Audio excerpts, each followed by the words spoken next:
safety. And Marsali, thank you very much for traveling this evening to Lebanon, number one, and share with us, if you will, your involvement on this topic and why you felt it was important to come to Lebanon and be part of this panel on sexting.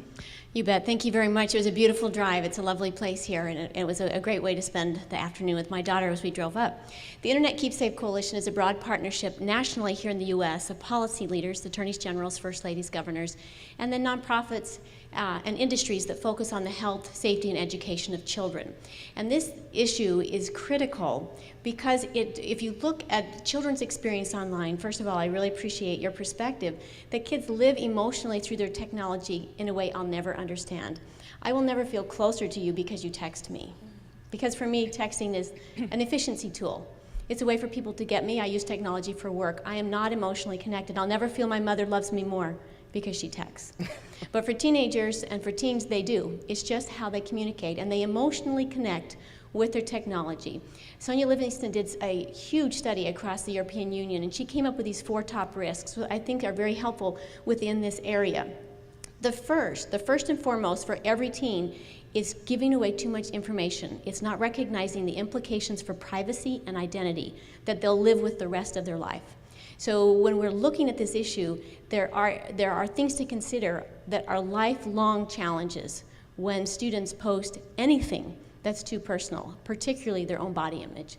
So the second is encountering pornography, the third is hate speech and violence, and the fourth is being bullied, harassed online, and that includes unwanted sexual comments. So I think as we look at this tonight, I just wanted to bring this piece that the #1 risk youth face is actually around their identity and their personal information.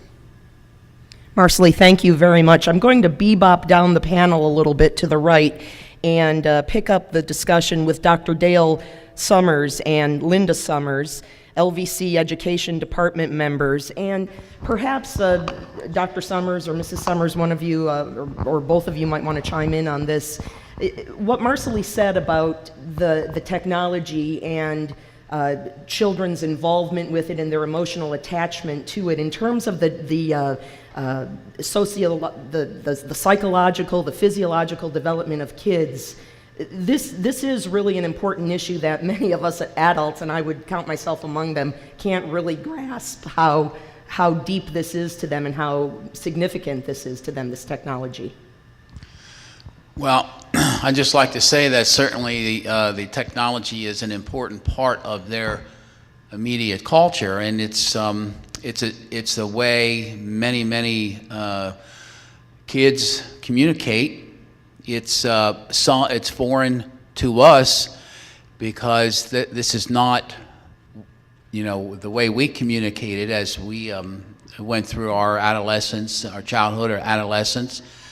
So technology does certainly make this a much more difficult issue in that it's like trying to catch the wind, and it's so hard to understand. It's a very public act, the act of texting, but still in all, it's non-public in a sense that we really don't have a real grasp about what people are saying to each other and what they're talking about, what they're up to, and it's so for us as adults, it's something that we really need to become educated with and understand as much as we can about this. As teacher trainers, certainly this is something that we are very interested in terms of educating our students to keep an eye out, understand, look for abuses, if that's possible. Linda and I see, as do many teachers and administrators, we see kids texting all the time, students texting all the time, and it's easy. It's not easy for us to understand that, in that we still like to speak with people and where we can see the whites of their eyes, as I always say, and the texting is really foreign, but we need to make a huge effort in understanding this and become educated. Thank you. Linda Summers, if you'd like to add to that? Well, I think Dale said it very well.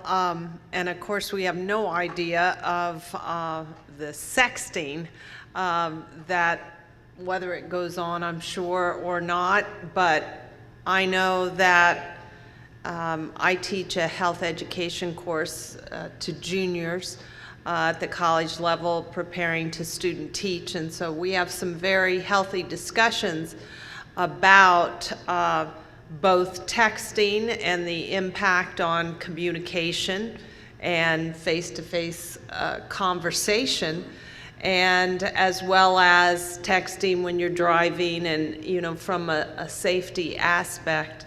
The students are also concerned about the adolescents and people that they deal with at the high school levels and in their student teaching that face bullying and face pressure, peer pressure in lots of different portions of their life, whether it be alcohol and tobacco or sexual pressure. So I think it's just important for us as teachers and educators, as parents, to just really keep that conversation going and hear what they have to say, and then embellish upon that from the legal standpoint, and that understanding that they don't know when that's going to rear its ugly head again, and how that will affect